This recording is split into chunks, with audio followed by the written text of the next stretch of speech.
Warning: our YouTube channel and its videos may contain scenes, language, and content that may not be appropriate for all audiences. These videos include surveillance footage, undercover pursuit of suspects, actual police and rescue operations, and fearless confrontations. If you do not approve of the content, please do not watch our videos. If you wish to continue, we strongly advise that you proceed with caution. Viewers' discretion is advised.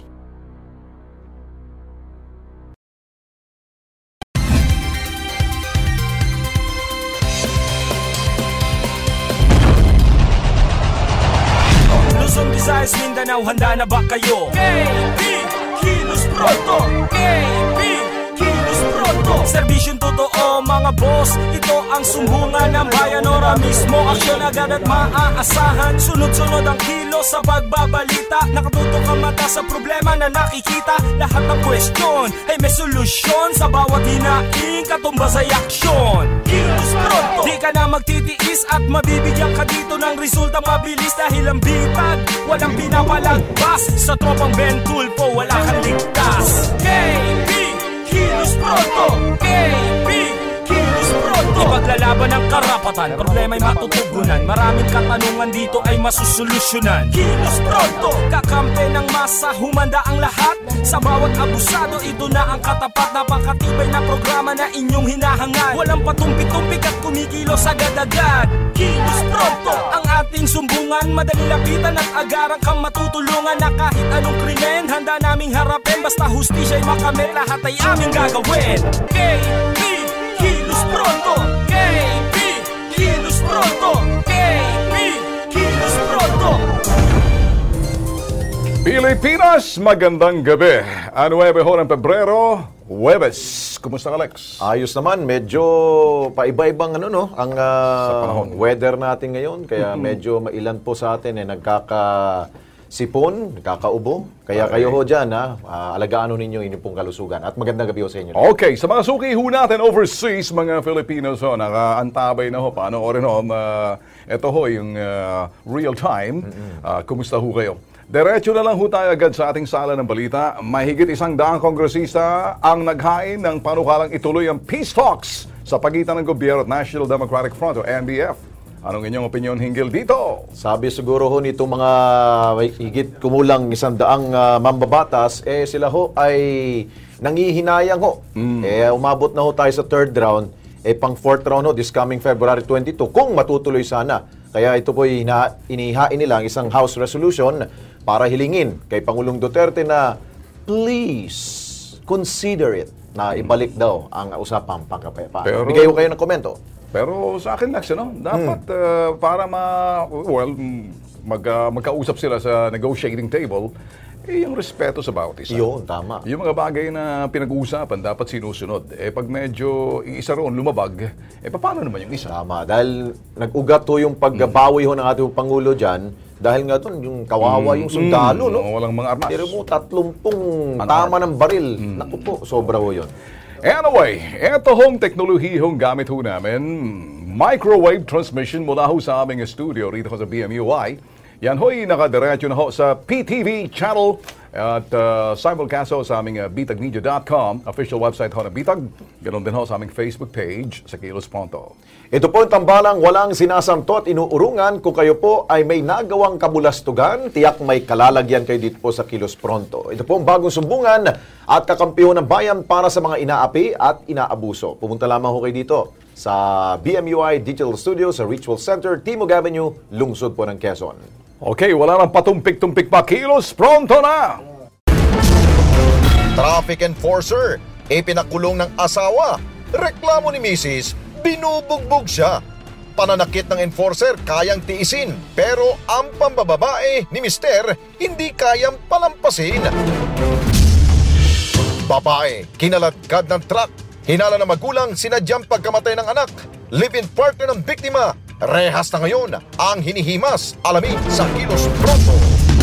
Nanay na namatayan ng anak, lubos ang pasalamat matapos sa mahabang pakiusap. Labi ng anak nakuha sa puneraryang may hawak. Alamin sa Kilos Pronto. Sumbungan, imbestigahan at balitaan. Kilos Pronto, umpisa na! Eto, buhay naman umpisahan ho natin mga bossing, Kahit sino pa kayo kapag kayo'y taong gobyerno, nanakit ng inyong asawa, pang-aabuso sa loob ng tahanan, may kalalagyan kayo. Etong operasyong ito, ay kinalawit ho at operatiba ho ng mga kasama ho ng Kilos Pronto. Ang kanyang kaso, gusto niyo malaman ng detalye ho, panoorin.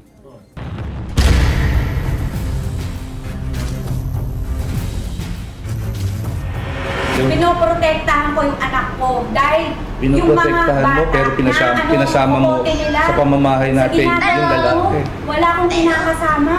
Ha? Mahiya ka. Ikaw pa nakapost sa FB, Maderal pag ginagamit ng kapit mo, kapal na mukha nyo.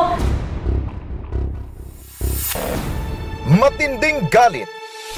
Itong naramdaman ni Jane, hindi niya tunay na pangalan, 38 anyos. Sa kanyang dating asawa na si Francis Maderal, isang MMDA traffic constable. Ayon kay Jane, 5 taon na silang hiwalay ni Maderal dahil umano sa ginagawang pambubugbog sa kanya nung sila ay magkasama pa. Sex trip siya, tapos paglobat na siya, mainit na ulo niya. Nananakit siya. Nananakit siya. Kahit anak ko, sinasaktan niya. Pero si Jane, patuloy pa rin umaasa na magbabago ang kanyang asawa. Kala ko mapagbabago ko, hindi na. Halos, i-text ako, pokbok ka. Na-insecure ka lang. Torture mo anak ko. Ako hinahanapan ng butas. Nananalaki. Tiniis daw ni Jane ang ginagawa sa kanyang pananakit ni Maderal dahil sa labis niyang pagmamahal at para hindi masira ang kanilang pamilya. Lagi rin siya napapaaway sa lugar namin. Kaso syempre, bilang asawa mo, pagtatakpan mo dahil siya ang may trabaho eh. Ako housewife lang, wala akong trabaho. Tapos awayin niya, diba? Tamang hinala lagi. Sasaktan ka, paulit-ulit. Mahal mo, papatawarin mo. Sasampalin ako, untog ulo ko. Hihilain ako, kakalad ka rin ako sa kalye. Iskandaloin ako. Dahil hindi na raw kaya ni Jane ang ginagawang pananakit ni Maderal sa kanya, nagdesisyon siyang magsampa ng kasong paglabag sa Republic Act 9262 o Violation Against Women and Children Act of 2004 sa Quezon City Regional Trial Court. Mabilis sa pinanigan ng korte ang isinampang kaso ni Jane laban kay Maderal. 8 ng Hulyo taong 2016, isang warrant of arrest ang inilabas ng Quezon City RTC Branch 106. Bit-bit ang bisa ng warrant of arrest. Diretsong tumulog si Jane sa Kilos Pronto. Sa Criminal Investigation and Detection Unit sa Camp Karingal, ikinasa ang manhunt operation. Sa target area, wala na si Maderal. May kilala kayo Kuyang Francis? Si Kuya Francis. Rito, Umaga. Pero kung inakala ng kolokoy na makakatakas siya sa bitag ng otoridad at Kilos Pronto, nagkakamali siya. Nakipag-ugnayan kami sa tanggapan ng General Manager ng Metro Manila Development Authority o MMDA na si Tim Orbos. Dito, mabilis niyang ipinatawag ang kanyang tauhan na si Francis Maderal. Makalipas ang kalahating oras, iniharap ng mga opisyal ng MMDA si Maderal. Aminado naman si Maderal na nasaktan niya ang kanyang dating asawa na si Jane. Ay siguro po sa mag-asawa, hindi naman siguro sabihin ko sinungaling ako kung hindi ko po siya napububuhatan ng kamay. Normal na lang po siguro sa mag-asawa at nasasaktan niya rin po ako. Pero hindi ko naman po sasabihin na hindi ko po nananakit. Slaps na po siguro ganyan. Kasi siya rin naman po nananakit din naman po eh. Nasasaktan ko po. Pag siguro pang punong-puno po. Palusot pa ni Maderal. Una raw na nagloko ang kanyang dating asawa na si Jane bago siya. Pero siya po, may kinakasama po siya. Kaya nga sabi ko, kunin ko naman yung mga anak ko. Bakit hindi ka na ba kayang buhayin ng kinakasama mo? Hindi rin daw niya pinutol ang kanyang sustento para sa kanyang mga anak. Kundi, wala na raw siyang sinasahod sa pagiging traffic constable dahil sa dami ng loan sa iba't ibang ahensya. Minsan po humingi po ako sa kapatid ko at sa father ko. Kaya nga po naglolong po ako kahit sa kooperatiba po. Kooperatiba, meron naman po mga alalay loans po. Yun po yung parang panatawid ko lang po. Ayon kay Attorney Victor Nunez ng MMDA, tututukan nila ang kaso ni Maderal at makakaasang iniwang pamilya ni Maderal na makakakuha sila ng sustento mula sa kanilang opisina. We were willing to help you. May record lang yung account number sa land bank. Then she will receive the monthly salary na pinagpirmahan nila yun. Maaari na magsampa ng kasong administratibo si Jane sa kanyang dating asawa. Depende po yan. If ang mga ganyan po kasi we consider this as immoral conduct. Lalong-lalo na kapag yung sa family aspect, yung pag-abandonment, so, but siyempre, we will observe due process. Everything will be heard in accordance with the civil service rules. Magkakaroon ng hearing at magkakaroon ho ng formal charge ang aming kawani. Matapos ito, isinurrender ng MMDA ang traffic constable sa mga pulisya para harapin ang kaso laban sa kanya. Kasalukuyan ngayong nakakulong si Maderal. Alam mo, Rex, dapat magsilbing babalayan, Tsaka i-warning din doon sa mga butangerong mga mister. Alam nyo, yung domestic violence, Lex, kahit na sa ibang bansa, lalo sa Amerika, pag-usapan lang huna, nako-cover namin to. Masaktan mo lang, masampal mo lang misis mo. 911 katapat niyan. Dito, parang nakita ko kanina, parang tamang hinala lang. Gulpihin mo na. Kung minsan nanggugulo pa sa lugar, mga mister dyan, na mga macho kung sinasabi nila, kung nanggugulpi kayo ng misis nyo, siguro maghanap na lang kayo ng katapat ninyo. Na parang medyo magpapawis kayo ng tama, parang medyo maputokan kayo ng kilay, mapunit yung kilay ninyo, makatikim kayo para yung pambubugbo nyo sa misis nyo, matikman nyo rin. Pati sana ang ating pong mga kababayang mga lalaki ho dyan, isipin rin ninyo ito pong nangyari ho sa inyong mga anak. Trauma rin po to sa mga anak ko ninyo. Tayo naman dito sa Kilos Pronto, sana maaari ho natin na magkaayos sana kayo. Pero kung humantong na ho sa husgado, may kaso na sa pambubugbog, pang-aabuso, ay talagang wala tayong mangyayari po dyan. Pero sana ho, alagaan pa rin ho ninyo inyong pong mga anak. Basta't kami ho dito sa Kilos Pronto, sumusuporta ho kami. Doon ho sa mga pamilya ho na kung lalong naagrabyado, lalong-lalo na yung mga misis na nasasaktan. Ito ho yung programang pwedeng lapitan. Okay, dito tayo, Ben. Nasa studio ngayon si Cecilia Advincola, 35 anyos, isa po siyang nurse, taga Santa Maria, Bulacan. Inirereklamo po niya, hindi po away ho sa asawa ho to Ang problema ho niya ay ang Tahanan Natin Community Center Incorporated dahil illegal daw ho siyang sinibak sa trabaho. Kaya kusapin ho natin sa ang bisita ho natin ngayon, Ma'am Cecilia. Magandang gabi ho sa inyo. Good evening po. Ano ba nangyari doon sa pinagtatrabahuan mo? Bali, sir, po ako, regular staff nurse po ako sa isang rehabilitation center na private institution po siya. And then, hindi lang po ako, sir, umattend ng meeting, staff meeting po. Kasi po, nag-24 hours duty po ako. And then meron po akong appointment sa sa attorney, sa lawyer po na may hawak ng annulment case ko. And then yun po po ako na terminated daw po ako kasi hindi ako. Opo.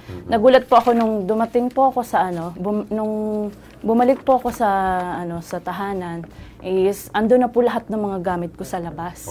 And then, pinipilit po ako na mag-sign ng termination letter. So, hindi po ako nag-sign kasi sabi ko, parang may foul. Kasi wala man lang pong warning or as in, terminated agad na napakababaw po ng dahilan. Kumbaga, wala pong major offense na nagawa. Wala naman po ako nagawang breach of duty sa sa trabaho ko po. Nung ikaw hindi sumipot doon sa supposedly staff meeting ninyo, ikaw ba'y nagpaalam sa Sinabi ko po doon sa head nurse po namin na hindi po ako makaka-attend.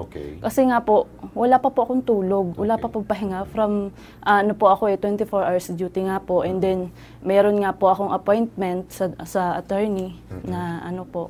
And then yun nga po, pagdating ko nga po doon, nakalabas nga po yung mga gamit ko and then pinipilit po akong mag-sign ng termination letter po. Oo. Nung kinausap mo ba sila, ang management nito, at anong sabi nila? Kasi inaano po nila na marami na daw po akong offense na nagawa. And then sa akin naman po, sir, yung mga offense na yun is mga minor offense lang naman eh. Kumbaga, sa totoo lang po, wala sa 2 years po na, almost 2 years po ako sa work, wala po ako nagawang as in negligence or yun, nagpabaya po ako sa work ko. Ang naalala ko lang po, sinuspende nila ako nung admin namin kasi nakipagpalit lang po ako ng shift doon sa co-nurse with ko prior po. notice din to?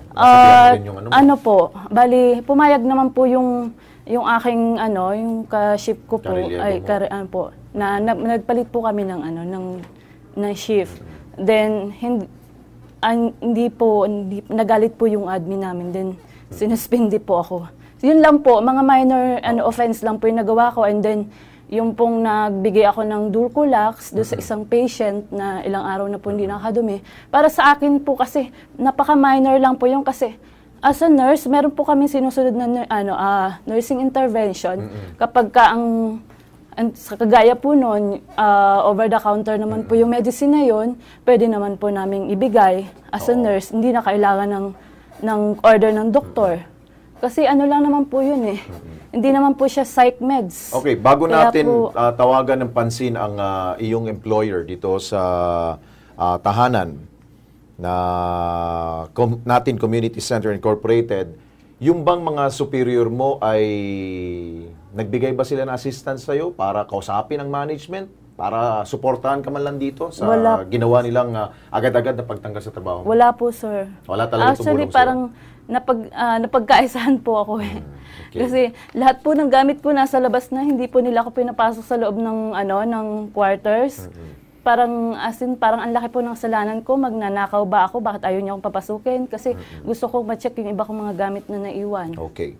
Sinusubukan namin tawagan ito pong kung sino po doon pwede yung makausap sa tahanan natin Community Center Incorporated, pero binababaan kami ng telepono. Alam mo yung mga ganun, Ben, kapag guilty talaga kapag meron silang kasalanan, ganun yung ginagawa. Ayot kami kausapin, pero kami willing kausapin kayo sa mga employer at may-ari ng tahanan natin Community Center Incorporated. Kami po willing to get your side, sir. Pero kung ayaw ninyo, pasensyahan tayo. Alam nyo, Lex, linawin natin, gusto natin mapakinggan ng magkabilang panig, pero yung pagbabaril ng telepono, nagpapakita lamang na sila hindi interesado o sana man kadahilanan. Pero ako'y balikan ko lang, Lex. Nasabi mo kanina, Cecilia, na may suspension ka before. Pero minor lang yon. Yes, sir. At saka may mga infractions ka rin, pero minor lang yon, something. Hindi kaya na yung culmination of patong-patong, parang nag-compile ng mga minor offense na baka nag-lead na ito sa malaking offense na parang binilang na nila in terms of quantity of offenses. Ano sa palagay niyo? Anong tingin mo roon? Hindi kaya yung parang ang dahilan nila, kaya parang napuno rin sila dahil doon sa mga minor offenses, nagkanda puno-puno na rin, parang nagka-patong-patong? Sa akin po kasi, sir, napaka-minor lang po nun. Hindi naman siya suspension Okay. Kasi actually, sir, yung mga kasamahan ko po sa work, nagiinuman po sila doon. Which is, for dismissal po yun, kung tutuusin eh. Okay. Pero hindi po in-action ng admin namin yan. Parang lumalabas na dapat malaman ng tahanan natin. Dapat malaman ng tahanan na may mga kasamahan ka na gumagawa ng mga major infraction, umiinom sa loob ng sinasabing establishmentong yan, mas matindi pa yun. Pero baka, Lex, sabihin naman ng nagmamay-ari na ngayon sinasabi mo yan dahil medyo nalalagay ka sa langanin. Actually, sir, alam po nila. Hindi lang po nila ina-actionan. Oh, okay. Nagkaroon na rin po ng meeting. At saka, hindi po ako nagkaroon ng pagkakamali sa pagbibigay ng medicine. Actually, yung head nurse po namin ang mas maraming mali na sa pagpe-prepare ng medicines. Minsan nadodoble, minsan wala siya nabibigay or kulang. Hindi po namin sinasabi sa admin kasi ayaw na po namin palakihin. Pero ako, Dulcolax lang po. Imagine, dulcolax lang na over the counter na hindi naman kailangan po ng pwede naman po kaming as nurse magbigay nun kasi hindi naman po siya psych meds. Pero ang binigyan po ako pinakamatinding Cecilia, kaya nagbigay sila ng parang termination sa'yo, dahil hindi ka umattend sa staff meeting. Opo, doon lang po. Doon nag-ugat. Opo, doon Okay, po. kausapin natin ngayon. Nasa linya ngayon po, walang iba, ang ating pong paborito at masipag na Labor Secretary, walang iba kundi si Secretary Sylvester Bebot Bello III ng Department of Labor and Employment. Secretary, magandang gabi ho sa inyo. Si Alex Santos po, kasama ko po si Ben Tulfo. Sec? Secretary? Okay, mukhang wala yung linya ho natin sa kanya. Well, anyway, baka siguro narinig na rin po siguro ni Secretary Bello itong kwento ni Cecilia. Siguro what we can do dito, Ben, is pasamahan natin ng team. Papuntay natin at makausap ka ni Secretary. Yung mga tauhan niya doon. Para at least maimbitahan itong may-ari ng tahanan natin, Community Center Incorporated, para mabigay rin ninyo ang inyong pong side dito. Palaman kung bakit ganun-ganun, agad-agad ang pag-terminate ninyo dito sa kawawang empleyadong ito. Ayun. Pero Lex, maganda, siguro samahan ka na rin ng mga staff na sabi nga ni Alex doon sa labor para magawa na lang yung proper investigation din. Siyempre, magtatatanong-tanong din sila yung Lex sa parting yan. Anyway, dito na tayo. Lex. Okay. Sa ating pong sala sa mga balita, ito ang ating pong tanong sa gabing ito. Mahigit 100 pong mga kongresista, mga mambabatas po ay naghain po ng kanila pong panukalang dapat na ituloy ang usapang pangkapayapaan sa pagitan po ng ating pong gobyerno at ng NDFP. Ito po yung National Democratic Front of the Philippines. Ano pong opinion nyo dito? Ang sabi ho ni Rick Kalinisan, maganda nga sana kaso ang NPA ang masyadong matigas. Gusto nilang pasunurin ang gobyerno. Gusto nila kapag ganun, mabuti pa wag na lang at tugisin na lamang sila. Si Peping Quicho, wag nang peace talk, magtatraidor lang kayo mga NPA. Sabi niya, magsunog man, mag-ambush na lang kayo. Yun. Si James Santiago naman, kahit anong pakipag-usap ang gawin sa kanila, magre-rebelde lamang mga yan. Kaya nga tinawag sila na rebelde. Maayos lang yan pag sumalangit nawa yung founder nila. Naku po, wag naman po. Ayun.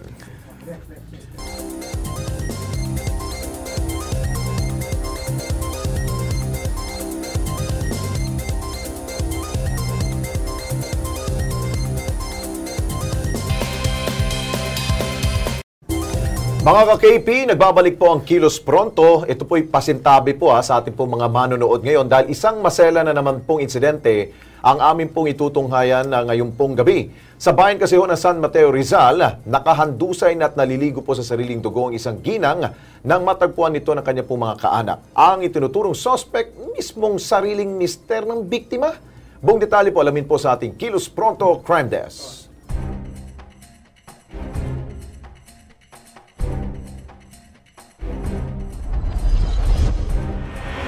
Gabi-gabi hindi ako makatulog. Nakikita ko yung mukha ng anak ko na parang tayo tulungan mo ako. Yun ang sinasabi, binabagit sa akin. No. Yun nga, justisya. Nakahandusay at naliligo na sa sariling dugo ang 38 anyos na ginang na kinilalang si Maria Teresa Ferramil, residente ng Sunnyside Eastern View sa barangay Ginayang, San Mateo, Rizal.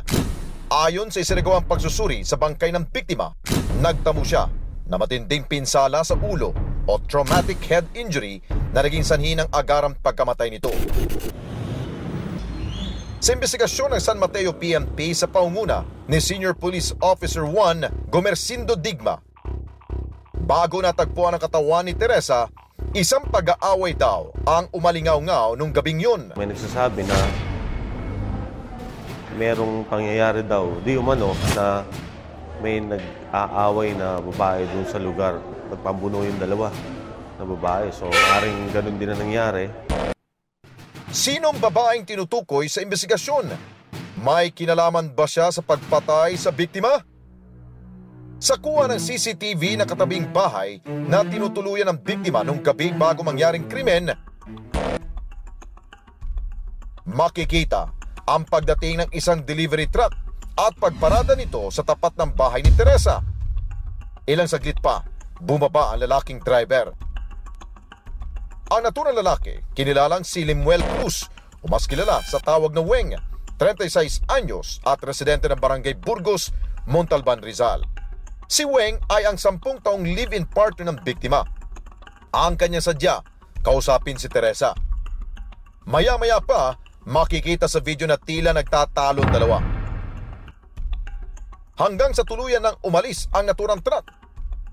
At makikitang humahabol ang biktimang si Teresa. Eksklusibong nakapanayam ng Kilos Pronto Crime Desk ang ina ng biktima na si Norma Ferramil. Ayon kay Norma, matagal na raw na hindi nagkakaunawaan ang kanyang anak at ang live-in partner nito. Actually, noong pa, pag may away sila, pag may hindi pagkakaintindihan, iiyak yan. Kaya nga takot ako na siyang tatawag dahil alam ko pag tumawag, may problema.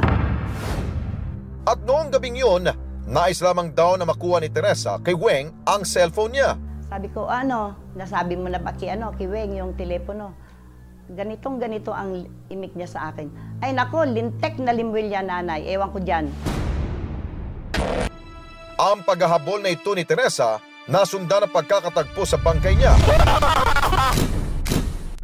At ang itunuturong suspect, ang live-in partner ng biktima na si Weng. Lumalabas kasi naipresenta ko na ebidensya yung mga cellphone. Dito sa cellphone ng suspect, prior to the incident, meron silang mga conversation. Merong third party na involved. Gusto rin nilang mag-usap-usap na tatlo. Oras na lang ang pagitan bago yung insidente. Susunduin ng suspect yung babae at para iharap doon nga sa dating kinakasama ng suspect. Malaking paniniwala ng mga otoridad na kinaladkad ang biktima ng truck habang nakipagbuno sa bagong kinakasama ng suspect. Hanggang sa tumama siya sa isa pang truck na nakaparada sa kalsada. Sa truck na gamit ng suspect, makikita ang mga bakas ng kamay at dugo ni Teresa. Possibly pinagplanuhan or purely an accident. Kasi yun nga, umabol siya na maaaring nahagip, nakaladkad, or yung isang anggulo pa na yung babaeng kasama talaga niya, sinaktan din itong dating kinakasama ng suspect. Sa kasulukuyan, kasong reckless imprudence resulting to homicide lamang ang naisampak kay Weng. Na noong gabing yon ay hinuli ng mga pulis.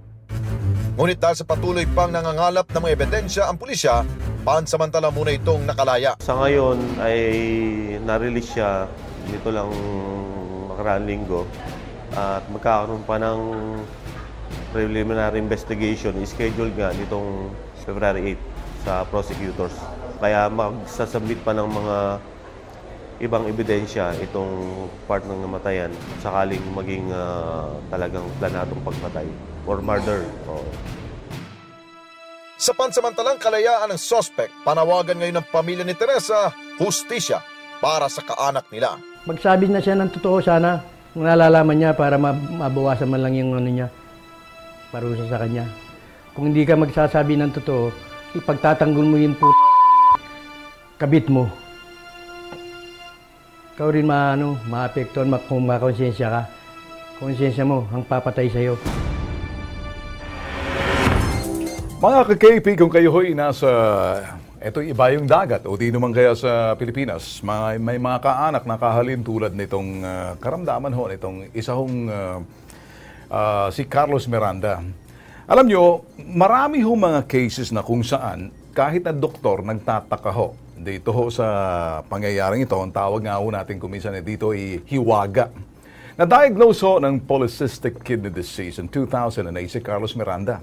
Ano ho, naaramdaman niyo yung pananakit ng tiyan ng 2008, kaya nadala ho siya sa PGH. Doon ho nakita tumasang hanggang 500 ang creatinine at pinaghanda na ho siya ng 1 milyong piso para sa kidney transplant. Pero dito ho kasi dahil may nag-recommend ho sa kanya na subukan ho ang King's Herbal, sinubukan niya ho. Dito ho nagkaroon ng pagbabago. Ang kanyang lab results, bumaba na hanggang 100 yung kanyang creatinine. At wala nang naganap na kidney transplant. Dito ho nagtaka ang kanyang mga doktor na naging resulta ng kanyang mga laboratories. Kaya panoorin ho to.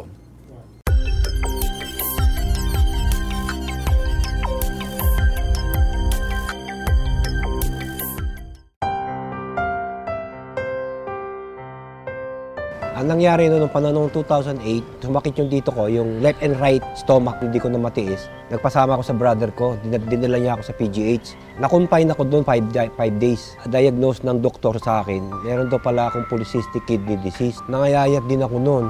Wala akong gana masyadong kumain, ganun. Ito nakuha namin sa side ng mother ko, polycystic kidney. Isang araw nirecommend ng kapatid ko yung King's Herbal. Napanood niya sa TV.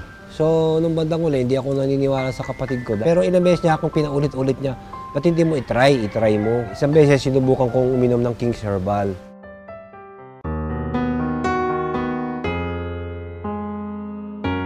Pagkainom ko ng King's Herbal sa loob ng mga 2 to 3 months, nagbabago yung result ng laboratory ko, sa creatinine ko nga.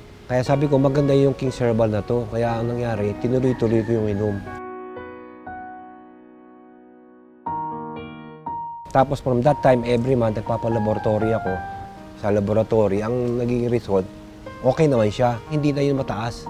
Nakatulad dati yung score ng creatinine ko umabot na 500. Eh ngayon, ang mga score na lang no, mga na 100, 120. Bali, parang normal na lang siya ng puro ganun. Hindi na nagbabago.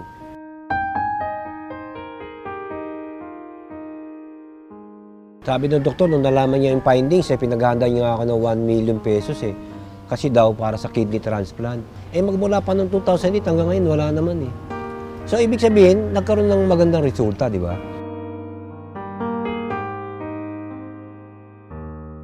Nagpupunta pa ako sa doktor once a month para for check-up ng laboratory. Kasi sinabi ko, umiinom ako ng herbal eh.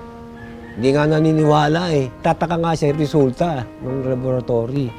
Maganda yung resulta. Sabi ko, ito na yata yung magbibigay luna sa karamdaman ko. Kaya yun, tuloy-tuloy hanggang ngayon umiinom ako.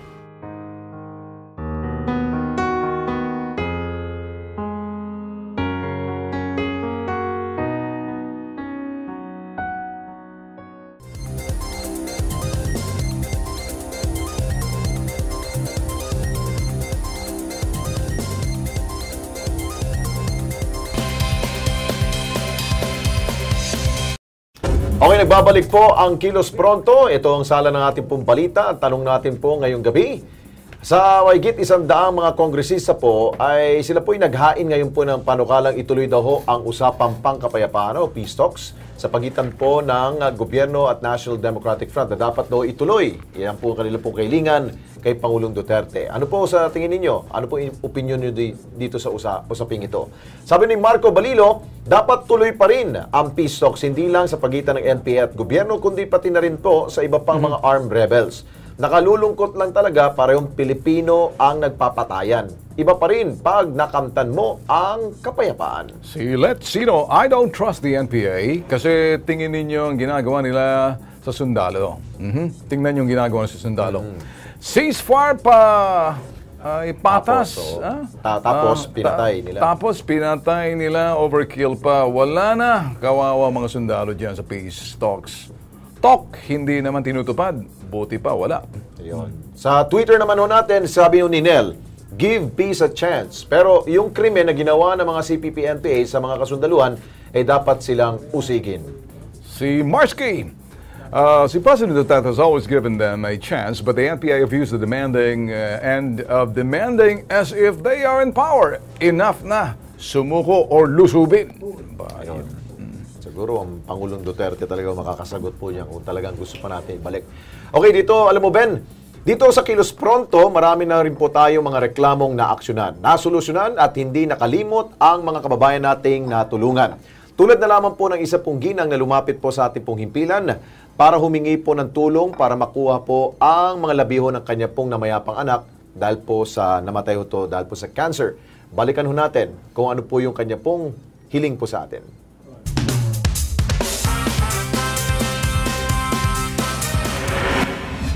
Ado sa Pebrero pumunta sa BMUI headquarters si Ninita Robles para humingi ng tulong. Ang kanyang manong 19 anyos sa anak na si Janet ay namatay sa Philippine General Hospital noong 25 ng Enero taong kasalukuyan dahil sa sakit na kanser. Hindi umano niya mailabas ang labi ng kanyang anak sa Elysium Memorial Chapel sa Tondo, Maynila dahil may balanse pa sila sa punerarya. Hindi ko nila bibigay pag hanggat hindi ko ako bayan. Kaya nga ako lumapit dito sa inyo po. Doble dagok umano ito sa kanilang pamilya dahil hindi niya maiuwi sa kanilang bayan sa Samar ang bangkay ng kanyang anak. Sa tulong ng Kilos Pronto, inalapit ng KP ang kanyang problema kay Mayor Eping Sosing ng Pambuhan, Northern Samar. Ma'am Evangeline, baka pwede ho tayo makatulong hon. 15 mil na lang daw hong kulang para ma-release na hon itong Elysium Funeral Parlor. O sige, sasabihin ko kay Mayor. Sige po, sige po. Sa tulong ng butihing alkalde, sinagot nito ang kanilang kakulangan sa punerarya. Sigurado ho kami, talagang tutulong ho yan. Nagdadalamahati man sa pagkamatay ng mahal sa buhay, nakapagpaluwag sa kanyang damdamin na mapaglamayan na nila sa kanilang probinsya ang namayapang anak. Kay Sir Alex, Sir Ben po, sa mga staff po, sa lahat-lahat po ng tumulong sa akin. Maraming salamat po. Tayo naman dito, walang anuman, basta't makatulong pong programa para ho sa inyo ito. Okay. Well, dito naman tayo, Alex, no? Mga kwento ng pag-asa naman. Yun. 59 years old na electrician, Dagupan City, sa Pangasinan, ay nalaman niya lang na may diabetes siya nang maospital dahil nakuryente. Ito ho yung mga senyales na dapat malaman nyo kung kahalintulad ho ng inyong naramdaman to. Ano? Lumabo ang paningin, namamanhid ho mga paa. Hindi halos makalakad at sinubukan ng King Sorrel nakaramdam ng ginhawa. Nakapagtrabaho na muli ngayon at nakapagmaneho ng motor. Ito yung kanyang kwento.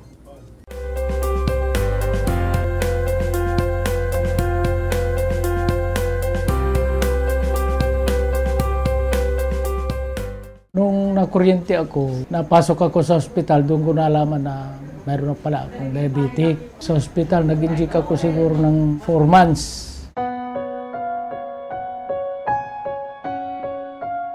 Pati paningin ko, kakaroon ng problema. Dati-dati hindi ako makaakyat sa hagdan, sa poste dahil lineman ako, lineman electrician. Parang walang pakiramdam yung pa ako. Halos di ako makalakad, papunta dyan sa papalabas lang.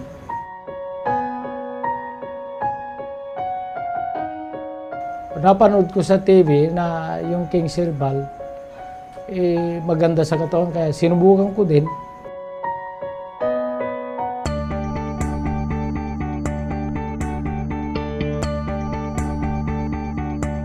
Ito naman nakakaginawa sa aking katawan.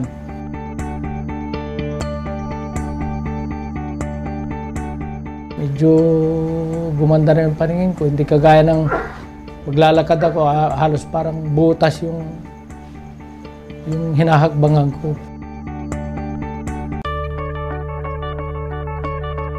Ngayon, pwede na ako umakyat sa poste. Wala na akong problema. Nakakapag-motor na ako.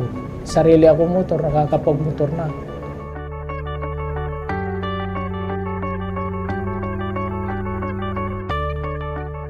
Ngayon, dire-diretso yung pagtulog ko. Malaking tulong po sa akin na nalunasan yung aking karamdaman. Walang problema po sa blood sugar ko. Bumaba po, naging normal na po ngayon.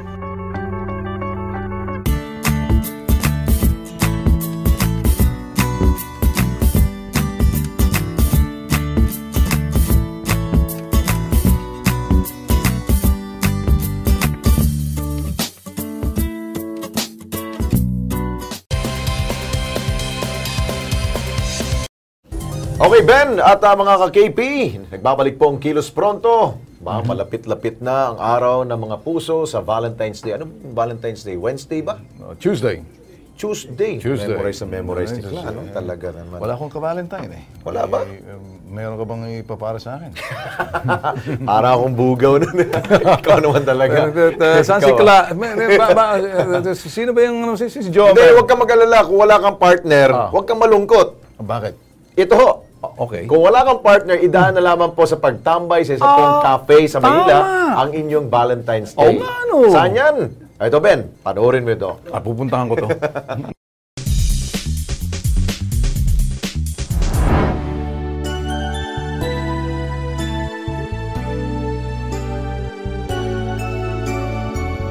Where do broken hearts go? Saan nga ba pwedeng pumunta kung sawi ka sa pag-ibig?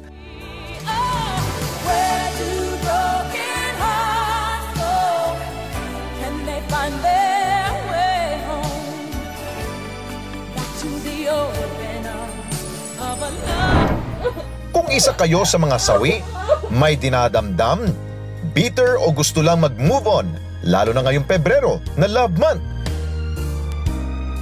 bakit hindi nyo subukan bumisita sa Hugot Cafe sa Tondo, Maynila? Dito, malaya ninyong may papahayag ang inyong mga dinadamdam. We both have LDR relationship with our boyfriend. So, ayun. Kung nais nyong masupalpal ng katotohanan. For Meryl, selos ka ng selos sa ka-LDR mo, para sa kanya, wala naman talagang kayo. Nagpapabebe lang naman talaga siya, kaya kung ako sa'yo, kalimutan mo na lang siya nang hindi ka na nasasaktan pa. Ganito kasi binibigay ng mga barista sa Hugot Cafe ang mga orders sa kanilang mga customer. When you say hugot, I think everyone knows how to make hugot lines. Or I mean, lahat may pinaguhugutan eh. Even nga yung ngayon, millennials na tinatawag natin, di ba? Even 13 years old, 12 years old, nakaka-relate sila sa mga hugot lines. Kung pamilyar kayo sa mga paasa, third party, friend zone, two-timer at second chance, sa Hugot Cafe, hindi lang yan mga salitang yan, kundi parte ng kanilang menu. Pwede rin magsulat ng sarili ninyong hugot lines at kwento sa kanilang hugot wall. Mula sa mga disenyo, hanggang sa kanilang menu, punong-puno ng mga hugot. We started out with 4 menus actually. Ayun, as I've said, it's churros, waffles, and milkshakes and corn dogs. So that was the 4 original menus. But now, going strong for 9 months, we have upgraded the menu. Meron na kami ngayong sandwiches, may pasta na kami, sausages. More of like an American style cafe. Ilan lang yan sa mga paandar ng Hugot Cafe na patok sa mga ikangay may pinagdadaanan. Pagos. Pagos po. For RG, alam mo ba kung bakit masyado kayong komplikado? Kasi minamahal mo yung taong pinapaasa ka na, tinutu-timer ka pa. Kaya kung ako sa'yo, i-let go mo na lang siya at paghanap ka na lang ng iba nang hindi ka na nasasaktan pa. Okay, yan ang ending. Pwede dun. Habang may hugot ka doon, balay mo, makahanap ka ng partner mo doon. Pareho kayo walang partner. Millennial mga yan. Napapansin mo ba, Lex? Mga negosyante ngayon. Mga negosyante ngayon. Mga bata na ngayon, mga millennials. Well, siguro manawagan tayo, Lex, sa mga iba pang mga millennials o di kaya yung mga young entrepreneurs na meron kayong mga lugar na pwedeng puntahan. May feature ho namin. No cost sa inyo. Yeah. Exposure ho to dito ho sa Kilos Pronto. Kasi kami ho talagang feature ho kami tampok. Kausap ko nga kanina si Alex, bakit nung panahon natin, Lex, walang nag-iisip ng ganyan? Puro employment. Siguro, karirang inaatupag natin. Ito ngayon, parang... Ito, negosyo talaga. Ayaw nila magpatali sa financial freedom. Tama. Yun ang sinasabing financial independence. Pag natampok natin sila dito sa Kilos Pronto, magiging magiging magandang ehemplo sila sa ilan po natin mga kabataan na maging negosyante rin. Kaya pwede nyo ho kaming kontakin sa pamamagitan ho naming Facebook or tawagin nyo lang ho kami para padalhan ho namin ang aming segment producer. Para makita hong lugar ninyo, places or people, yan ho sa aming tampok dito ho sa Kilos Pronto. Di lang sa Metro Manila, kahit na sa Tawi-Tawi man yan, Visayas, Mindanao, ready kami. Alright. Okay, ano ito? Sa ating huling pag-ratsada ho ng inyo pong mga salubin, tanong ho natin, ano pong opinion ninyo hinggil po sa hiling ng mga kongresista sa kanila pong isinumitihong House Resolution na dapat ho ituloy ang usapang pangkapayapaan. Sabi ho ni Regan, baka meron conspiracy sa loob ng Kongreso kaya puro peace talk na lang ang gusto. Hashtag terorista, hashtag padrinos, hashtag sugpuin. Okay, si Jasim Tenko, war is not the answer. Unresolved issues will make leftists go on with their goals, kill one another, one or two arises. Well, ayos na. Okay, yan ang mabilisang isang oras mabilisang pag-aksyon sa mga reklamong sumbong. Ako si Ben Tulfo. At ako naman po si Alex Santos. Hanggang bukas mga ka-KP, dito pa rin po sa Pambansang Himpilan. Sama-sama po natin tiktikan at subaybayan ang bawat isyong kailangan po nating imbestigahan. Higit sa sumbungan, imbestigahan, baltaan, dapat kilos pronto!